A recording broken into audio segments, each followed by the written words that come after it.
ಕಾನೂನು ಪದವಿ ಪಡೆದಿರುವ ಅರ್ಚನಾ ತಿವಾರಿಯವರು ಇಂದೋರ್ನಲ್ಲಿ ನ್ಯಾಯಾಂಗ ಸೇವೆಯ ಪರೀಕ್ಷೆಗೆ ತಯಾರಿ ನಡೆಸುತ್ತಿದ್ದವರು. ರೈಲು ಹತ್ತಿ ಹೋದುದಾದರೂ ಎಲ್ಲಿಗೆ ಎಂಬ ಪ್ರಶ್ನೆಗೆ ಉತ್ತರ ಸಿಗತೊಡಗಿದೆಯಂತೆ. ಅರ್ಚನಾ ತಿವಾರಿಯವರು ಮಧ್ಯಪ್ರದೇಶದ ಇಂದೋರ್ನಿಂದ ಕತ್ನಿಗೆ ಹೋಗಲು ರೈಲು ಹತ್ತಿದ್ದರು.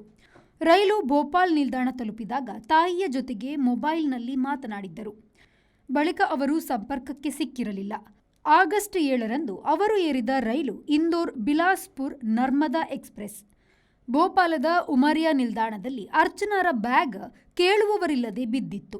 ರೈಲ್ವೆ ಪೊಲೀಸರು ಹುಡುಕಾಟ ಆರಂಭಿಸಿದರು. ಭೋಪಾಲ್ನ ರಾಣಿ ಕಮಲಪತಿ ನಿಲ್ದಾಣದ ಬಳಿ ಆಕೆಯ ಮೊಬೈಲ್ ಲೊಕೇಶನ್ ಕೂಡ ಸಿಕ್ಕಿಲ್ಲ. ಅಲ್ಲಿ ಆಫ್ಲೈನ್ಗೆ ಮೊದಲು ಇಟಾರ್ಸಿಗೆ ಇಂಟರ್ನೆಟ್ ಕಾಲ್ ಮಾಡಿದಂತೆ ಲೆಕ್ಕಾಚಾರ. ಸುತ್ತಣ 97 ಸಿಸಿಟಿವಿ ಕ್ಯಾಮೆರಾ ಹುಡುಕಿ ಸುಸ್ತು. ಅರ್ಚನಾರ ಜೊತೆಗೆ ಓದಿದ ಮತ್ತು ಗೆಳೆಯರ ಬಳಗದ ಎಲ್ಲರನ್ನೂ ಸಂಪರ್ಕಿಸಿಯೂ ಫಲವಿಲ್ಲ. ಹತ್ತಿರದ ಮಿಡ್ಘಾಟ್ ಅರಣ್ಯದಲ್ಲಿ 3 ಪೊಲೀಸು ತಂಡಗಳು ಮೂಸುನಾಯಿ, ಡ್ರೋನ್ ಕ್ಯಾಮೆರಾ, ಡ್ರೈವರ್ಗಳ ಸಹಿತ ಹುಡುಕಾಡಿದವು. 12 ದಿನಗಳ ಬಳಿಕ ಗ್ವಾಲಿಯರ್ನ ಪೊಲೀಸ್ ಕಾನ್ಸ್ಟೇಬಲ್ ಒಬ್ಬ ಆಕೆಯ ಮಾಹಿತಿ ಸಿಕ್ಕಿದೆ ಎಂದಿರುವುದಾಗಿ ಸುದ್ದಿ. ಆತನ ವಿಚಾರಣೆ ಭೋಪಾಲ್ ರೈಲ್ವೆ ಪೊಲೀಸರಿಂದ ಈಗ ನಡೆದಿದೆ. ಸುದ್ದಿ ಸ್ಪಷ್ಟವಾಗಿ ಹೊರಬಂದಿಲ್ಲ. ये अर्चना तिवारी जो है 8 तारीख को इंदौर से निकली थी कटनी के लिए और वो रक्षाबंधन त्योहार मनाने अपने घर जा रही थी।